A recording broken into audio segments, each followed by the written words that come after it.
Hello friends, welcome to target online exam. आज हम discuss करेंगे हिंदी। आप सभी लोग वीडियो को लास्ट तक जरूर देखिएगा, इंपॉर्टेंट क्वेश्चंस है। यहाँ से क्वेश्चन आपके एग्जाम में सबसे ज़्यादा पूछे जाते हैं। तो चलिए स्टार्ट करते हैं। चैनल पर पहली बार आए हैं तो प्लीज़ आप सभी लोग चैनल सब्सक्राइब करके बेल आइकन प्रेस कर लीजिएगा, इससे नोटिफिकेशन आप सभी को मिलता रहेगा। क्वेश्चन फर्स्ट दिया है, टा वर्ग में किस प्रकार के व्यंजन है। तो यहाँ पर आपका आंसर क्या सही होगा। कंठ है, तालव्य है, मूर्धन्य है, दंत्य है। तो सबसे पहले आप सभी लोग टेबल जरूर ध्यान रखिएगा। का वर्ग, का वर्ग, इसके बाद में चा वर्ग, इसके बाद में यहाँ पर टा वर्ग हो जाएगा और ता वर्ग, और इसके बाद में यहाँ पर पा वर्ग। तो जो का वर्ग है इसको कंठ कहते हैं, का वर्ग को कंठ्य कहते हैं, चा वर्ग को तालव्य कहते हैं, चा वर्ग को तालव्य कहते हैं, टा वर्ग को मूर्धन्य कहते हैं, टा वर्ग को मूर्धन्य कहते हैं, और ता वर्ग को क्या कहते हैं, ता वर्ग को दंतव्य कहते हैं या दंत कहते हैं, दंत कहते हैं, और पा वर्ग को क्या कहते हैं, ओष्ठ्य, पा वर्ग को ओष्ठ्य कहते हैं। तो यहाँ पे ध्यान रखिएगा, कंठ, तालव्य, मूर्धन्य, दंत्य, ओष्ठ्य। तो टा वर्ग किस में आएगा, मूर्धन्य में आएगा। यहाँ पर आपका आंसर सी सही हो जाएगा। का वर्ग में का, खा, गा, घा, अंगा हो जाएगा। चा वर्ग में चा, छा, जा, झा, इया हो जाएगा। स्पर्श व्यंजनों की संख्या 25 है। 25 कैसे होगी, तो ये जो सभी कंठ, तालव्य, मूर्धन्य, दंत्य, ओष्ठ है, ये सभी क्या है, स्पर्श व्यंजन है। और ये 5 गुणे 5 यहाँ पर कितना हो जाएगा, 25। तो यहाँ पे ध्यान रखिएगा, स्पर्श व्यंजन की संख्या 25 है। इसके बाद में नेक्स्ट है अर्ध स्वर है। अर्ध स्वर कौन कौन से हैं, सबसे पहले आप लोगों को पता होना चाहिए कि जो स्वर है ये कितने हैं। तो देखिए, जो लेखन की दृष्टि से स्वर हैं, लेखन की दृष्टि से स्वर कितने हैं, लेखन दृष्टि से स्वर 11 हैं। ठीक है, 11 स्वर हैं। उच्चारण की दृष्टि से स्वर कितने हैं, ये भी आपके एग्जाम में पूछा जा सकता है, तो ध्यान रखिएगा। उच्चारण की दृष्टि से स्वर की संख्या कितनी है, 10 है। उच्चारण की दृष्टि से स्वरों की संख्या 10 है। यदि आपसे ये पूछा जाए कि मात्राएं कितनी हैं, तो स्वर में मात्राएं 10 है। मात्राएं कितनी हैं, 10 मात्राएं हैं। ठीक है, तो यहाँ पर अर्ध स्वर क्या हो जाएगा, या वा, या ई उ, या री ल, या री श। तो आपका आंसर यहाँ पर कैसी हो जाएगा, या और वा हो जाएगा। अर्ध स्वर कौन से हैं, या और वा है। समवृत स्वर ध्यान रखिएगा, ये क्वेश्चन पूछा गया है, समवृत स्वर कितने हैं, तो समवृत स्वर की संख्या 4 है। कौन कौन से समवृत स्वर हैं, तो छोटी ई, बड़ी ई, छोटा ऊ और बड़ा ऊ हो जाएगा। नेक्स्ट है अयोग वह कहा जाता है किससे। तो यहाँ पर आपका आंसर क्या सही होगा, विसर्ग को, महाप्राण को, संयुक्त व्यंजक को, या अल्प प्राण को। अयोग वह विसर्ग को कहा जाता है, ए आंसर यहाँ पर आपका सही हो जाएगा। और अल्प प्राण और महाप्राण यहाँ पे ध्यान रखिएगा। अल्प प्राण में 135 ध्यान रखिएगा, अल्प प्राण में 135 और महाप्राण में 24, महाप्राण में 24। अब ये किस प्रकार से होगा, तो प्रत्येक वर्ग का प्रथम, तृतीय और यहाँ पर फिफ्थ, ये जो सभी वर्ण होंगे ये क्या कहलाएंगे, अल्प प्राण। ये सभी जो वर्ण होंगे क्या कहलाएंगे, अल्प प्राण। इसी प्रकार से महाप्राण में क्या हो जाएगा, प्रत्येक वर्ग मतलब दूसरे और तीसरे वर्ग का जो वर्ण होगा वो क्या कहलाएगा, महाप्राण। ठीक है, दूसरा वर्ण दूसरे वर्ग का और चौथे वर्ग का वर्ण क्या कहलाएगा, महाप्राण। इसे ध्यान रखिएगा, यहाँ से क्वेश्चन आपके एग्जाम में पूछे जाते हैं। और संयुक्त व्यंजन से संबंधित क्वेश्चन आपके एग्जाम में पूछा जाता है, तो यहाँ पे ध्यान रखिएगा संयुक्त व्यंजन से संबंधित। ठीक है, संयुक्त व्यंजन की संख्या कितनी है, तो 4 है। संयुक्त व्यंजन की संख्या 4 है। कौन कौन से संयुक्त व्यंजन है, छ, त्र, ज्ञ और श्र। यहाँ पे श्र में क्या होगा, कुछ इस प्रकार से होगा। और छ में यहाँ पे संयुक्त व्यंजन कौन कौन से हैं, तो का प्लस सा है, आधा का प्लस सा हो जाएगा। इसके बाद में त्र में क्या होगा, त्र यहाँ पे है तो ता और रा हो जाएगा, आधा ता प्लस रा हो जाएगा। इसके बाद में ज्ञ में क्या हो जाएगा, ज्ञ में जब आप बोल रहे हैं तो स्वर में जा आ रहा है तो आधा जा हो जाएगा, यहाँ पे आधा जा प्लस यहाँ हो जाएगा। ठीक है, इस प्रकार से यहाँ पे ध्यान रखिएगा। और श्र में क्या हो जाएगा, श्र में यहाँ पे सा जैसे आ रहा है, आधा सा हो जाएगा और पूरा रा हो जाएगा। तो कुछ इस प्रकार से ये वर्ण संयुक्त वर्ण है, यहाँ पे ध्यान रखिएगा, क्वेश्चन पूछा गया है। नेक्स्ट है, वर्णों के उस समूह को जिससे कोई निश्चित अर्थ निकलता हो कहा जाता है, क्या कहा जाता है? तो आंसर क्या यहाँ पर होगा, शब्द, वर्ण, वर्ण समूह या वक्तव्य। ऐसे वर्ण समूह जिससे कोई निश्चित अर्थ निकलता हो उसको शब्द कहते हैं। ए आंसर यहाँ पर सही हो जाएगा। वर्ण कहिए या ध्वनि कहिए, वर्ण या ध्वनि भाषा की सबसे छोटी इकाई है। भाषा की सबसे छोटी इकाई है, सबसे छोटी इकाई है। वर्ण आप सभी को पता है, वर्ण कितने हैं, तो वर्ण 52 है। स्वर कितने हैं, स्वर आप सभी को पता है, स्वर 11 हैं। और व्यंजन कितने हैं, 41 है। व्यंजन कितने हैं, 41 व्यंजन हैं। नेक्स्ट है, निम्न में से कौन से शब्द का अमात्रिक है? ऐसा शब्द है जिसमें कोई मात्रा नहीं है, तो क्या होगा, कारखाना। कारखाना में आप सभी को पता है, यहाँ पर बड़ा आ है, यहाँ पर बड़ा आ है, यहाँ पर भी बड़ा आ है, तो इसमें क्या हो जाएगा, ये तो बड़ा आ हो जाएगा, इसमें तो मात्रा लगी हुई है। अमिताभ में भी इसमें छोटी ई की मात्रा लगी है और यहाँ पर बड़ा आ की मात्रा लगी है। कलरों में कोई भी मात्रा नहीं है, इसलिए आप जो आपका आंसर है वो सी सही हो जाएगा। चाहे चहाना में यहाँ पर बड़ा आ की मात्रा है, यहाँ पर भी बड़ा आ की मात्रा है, तो सी आंसर यहाँ पर सही है।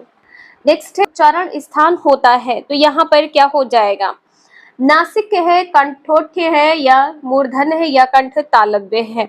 आप सभी को पता है का वर्ग में आ जाएगा, किस में आएगा, का वर्ग में आएगा। वर्ग क्या है, का वर्ग हो जाएगा। तो यहाँ पर आपका जो आंसर है वो नासिक सही हो जाएगा। ठीक है, नासिक किस प्रकार से होगा, तो जो ये पांचवा वर्ग होता है, ठीक है, जो पांचवा वर्ग है, इसमें जो ये पांचों वर्ण होते हैं, कौन कौन से वर्ण हैं, या ड़ा, इसके बाद में यहाँ पर ना हो जाएगा और यहाँ पर मा हो जाएगा।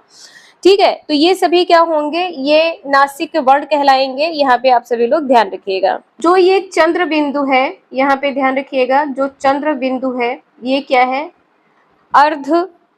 अर्ध नासिक के है। ये चंद्र बिंदु क्या है, अर्ध नासिक के है, अर्ध नासिक के हैं, इसे जरूर ध्यान रखिएगा, पूछा गया क्वेश्चन है। मूर्धन्य में टावर्ग हो जाएगा, ठीक है, मूर्धन्य में टावर्ग हो जाएगा। कंठोष्ठ कहिए या कंठ कहिए, इसमें कावर्ग हो जाएगा। नेक्स्ट है, छा वर्ण किसके योग से बना है, का प्लस सा, या का प्लस चा, या का प्लस छा, या का प्लस शा। तो आपका आंसर ए सही हो जाएगा। पहला आंसर यहाँ पर सही है। और ये कौन सा वर्ण है, तो ये संयुक्त वर्ण है। ठीक है, ये वर्ण कौन सा है, संयुक्त वर्ण है। नेक्स्ट है, संकर शब्द किससे कहते हैं, तो यहाँ पर आपका आंसर क्या होगा, संकर शब्द किसको कहते हैं, ग्रामीण भाषा शब्द संस्कृत भाषा का शब्द है। ग्रामीण व संस्कृत भाषा के कुछ विशेष शब्द हैं, या दो भाषा के शब्दों से मिलकर बना शब्द है। तो दो भाषा के शब्दों से मिलकर बना शब्द क्या कहलाता है, संकर शब्द। ठीक है, आपका आंसर यहाँ पर डी सही हो जाएगा। नेक्स्ट है, निम्नलिखित में से दंतव्य वर्ण है, यहाँ पर दंतव्य वर्ण क्या हो जाएगा, टा है, चा है, ता है, ऊ है। दंतव्य वर्ण यहाँ पर क्या है, तो आपका आंसर यहाँ पर देखिए, दंतव्य में क्या होता है, टा वर्ग होता है। दंतव्य में कौन सा वर्ग होता है, टा वर्ग होता है। तो आपका आंसर यहाँ पर सी सही हो जाएगा, टा वर्ग है। अब यहाँ पे आधा टा है, यदि टा लिखा होता टा वर्ग तो कौन सा होगा, तो ये क्या हो जाएगा, मूर्धा या मूर्धन्य। ठीक है, ये क्या हो जाएगा, मूर्धन्य। और यहाँ पर जो चा है ये क्या हो जाएगा, तालु हो जाएगा। चा वर्ग क्या हो जाएगा, तालव्य या तालु वर्ग हो जाएगा। ठीक है, तो आपका आंसर यहाँ पर सी सही है। इसके बाद में क्वेश्चन नंबर नेक्स्ट है, हिंदी शब्दकोश में पहले आने वाला शब्द है, लगभग सभी पेपर में पूछा गया क्वेश्चन है। वक्त है, वरक है, या वक्र है, या वर्ग है। तो वक्त आपका जो आंसर है यहाँ पर पहला सही हो जाएगा, वक्त है। नेक्स्ट है, हिंदी शब्दकोश में अंग किस वर्ण से पहले आता है, अंग, आहा। ठीक है, तो किससे पहले आया, आ से पहले आया, तो यहाँ पर आपका आंसर सी सही हो जाएगा। नेक्स्ट है कौन सा व्यंजन ता वर्ग का नहीं है? ता था दा धा ना, ता था दा धा ना, यहाँ पे क्या हो जाएगा? माँ नहीं है। ठीक है, तो आपका जो आंसर है यहाँ पर दूसरा सही हो जाएगा, बी आंसर सही है, माँ नहीं है। माँ क्या है यहाँ पर? तो जो ये माँ है किस में आएगा? ओष्ठ में आएगा। माँ किस में आएगा? ओष्ठ में आएगा। नेक्स्ट है भिन्न भिन्न स्वरों के मेल से जो स्वर उत्पन्न होता है उसको क्या कहते हैं? संयुक्त स्वर, दीर्घ स्वर, संधि स्वर या मूल स्वर। भिन्न भिन्न स्वर कहा है, इनके मेल से मतलब जोड़ से जो उत्पन्न स्वर होता है उसको संयुक्त स्वर कहते हैं। ए आंसर यहाँ पर आपका सही हो जाएगा। नेक्स्ट है कौन सा वर्ण घोष नहीं है? घोष यहाँ पे कौन सा वर्ण नहीं है? तो ध्यान रखिएगा, सघोष कहिए या घोष कहिए एक ही बात है, सघोष और अघोष। जो तीसरा, चौथा और पांचवा वर्ग के वर्ण होते हैं ये सघोष कहलाते हैं, और अघोष में क्या हो जाएगा? पहला और दूसरा। ठीक है, पहला और दूसरा वर्ग के जो वर्ण होंगे ये अघोष कहलाएंगे। और इसमें क्या हो जाएंगे? ये तीन प्रकार के सा हो जाएंगे, शा, शा और यहाँ पर सा, ये क्या है? अघोष है।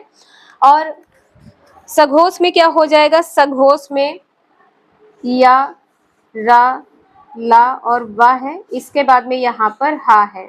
आपका आंसर यहाँ पर बी सही हो जाएगा, छा। देखिए चा, छा, अब छा यहाँ पर आया है तो ये दूसरे नंबर पर है, तो ये क्या हो जाएगा? ये हो जाएगा अघोष। ठीक है, आपका आंसर यहाँ पर बी सही है। नेक्स्ट है किस शब्द में री स्वर नहीं है? तो यहाँ पर आपका आंसर क्या सही हो जाएगा? देखिए कृपा में यहाँ पे क्या है? री लगा हुआ है। ठीक है, कृष्ण में भी री स्वर है, दृष्ट में भी री स्वर है, लेकिन रिवाज यहाँ पर छोटी ई की मात्रा है, तो आपका जो आंसर है वो डी सही हो जाएगा। ठीक है, आपका आंसर डी सही है, रिवाज में री स्वर नहीं है। कृपा में है, कृष्ण में है और दृष्ट में है, रिवाज में नहीं है। नेक्स्ट है किन ध्वनियों को अनुस्वार कहा जाता है? तो क्या होगा? स्वर के बाद आने वाली नासिक के ध्वनियां या स्वतंत्र रूप से उच्चारित ध्वनियां या स्वर के साथ आने वाली ध्वनियां या व्यंजन के बाद में आने वाली ध्वनियां। तो अनुस्वार किसको कहा जाता है? स्वर के बाद जो आने वाली नासिक की ध्वनियां होती हैं इनको अनुस्वार कहा जाता है। नेक्स्ट है था किस वर्ग का व्यंजन है? तो ता, था, दा, धा, ना, ता यहाँ पे क्या हो जाएगा? दंत हो जाएगा। देखिए ओष्ठ में क्या हो जाएगा? ओष्ठ में अभी आपने देखा है पा वर्ग होगा, ओष्ठ में पा वर्ग हो जाएगा। तालव्य में क्या हो जाएगा? चा वर्ग, तालु कहिए या तालव्य कहिए, चा वर्ग हो जाएगा। और दंत में ता वर्ग हो जाएगा, दंत में ता वर्ग। और उसमें व्यंजन कौन कौन से हैं? तो सा, सा, उसमें व्यंजन है सा, सा और शा, हा। ठीक है, तो यहाँ पर 17 का आंसर आपका कैसे हो जाएगा?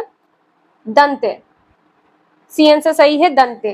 नेक्स्ट है हिंदी भाषा में वे ध्वनियां कौन सी हैं जो स्वतंत्र रूप से बोली या लिखी जाती हैं? तो आपका आंसर कैसे होगा? जो स्वतंत्र रूप से बोली या लिखी जाती हैं, स्वर है, व्यंजन है, वर्ण है या अक्षर है, तो क्या कहेंगे? स्वर। ए आंसर सही हो जाएगा, स्वर। नेक्स्ट है निम्न में से सघोष वर्ण है। अभी आपने देखा सघोष अघोष के बारे में, एक बार फिर से आप सभी लोग देख सकते हैं यहाँ पर सघोष और अघोष किसको कहते हैं। तो सघोष कहिए या घोष कहिए एक ही बात है, और इसके बाद में यहाँ पर अघोष। इससे संबंधित क्वेश्चन आपके एग्जाम में 100% पूछे जाते हैं, तो यहाँ पे आप सभी लोग ध्यान रखिएगा। अघोष में क्या हो जाएगा? पहला और दूसरा वर्ग के जो वर्ण होंगे, इसके बाद में यहाँ पर शा, शरीफा वाला सा और हा, सा। ठीक है, ये तीनों सा हो जाएंगे, ये क्या कहलाएंगे? अघोष वर्ण कहलाएंगे। सघोष में क्या हो जाएगा? 3, 4 और 5, ये वर्ग के जो वर्ण होंगे घोष या सघोष कहलाएंगे। और जो सभी स्वर होंगे, स्वर भी क्या कहलाएंगे? घोष कहलाएंगे। इसके बाद में जो अंतस्थ व्यंजन है या, रा, ला और वा, ये भी क्या कहलाएंगे? सघोष या घोष कहलाएंगे। तो यहाँ पर जो आपका आंसर है क्या सही हो जाएगा? आ। ठीक है, यहाँ पे क्या हो जाएगा? आ। चूंकि यहाँ पर आ क्या है? स्वर है। आ यहाँ पर क्या है? स्वर है। का यहाँ पर इसमें आ जाएगा। ठीक है, का और खा, और यहाँ पर चा भी किस में आएगा? अघोष में आ जाएगा। इसके बाद में क्वेश्चन नंबर नेक्स्ट है, शब्दकोश में निम्न में से सर्वप्रथम आने वाला शब्द कौन सा है? कौन सा शब्द सबसे पहले आएगा? प्याऊ है, प्रकंप है, या प्लवन है, या प्रकीर्ण है? तो देखिए अब प्याऊ पहले आएगा, ए आंसर यहाँ पर सही हो जाएगा। आई होप आप लोगों को समझ में आया होगा जितने भी इंपॉर्टेंट क्वेश्चंस थे। देखिए यहाँ पर जो सघो सघो से संबंधित क्वेश्चन पूछे जाते हैं और जो आपने स्पर्श व्यंजन यहाँ पर देखे हैं इससे संबंधित क्वेश्चन पूछे जाते हैं। तो 2 से 3 नंबर के क्वेश्चन यहाँ पर आप सभी के कंप्लीट हो गए हैं। अब आप सभी लोग नहीं भूलेंगे, वर्णमाला से संबंधित जितने भी क्वेश्चन आपके एग्जाम में आने के चांसेस सबसे ज्यादा रहते हैं यहाँ पर कवर होते हैं। वीडियो यूजफुल लगे तो प्लीज एक लाइक कर दीजिएगा। चैनल पर पहली बार है तो सब्सक्राइब करके बेल आइकन प्रेस कर लीजिएगा, इससे नोटिफिकेशन आप सभी को मिलता रहेगा। Thank you for watching this video.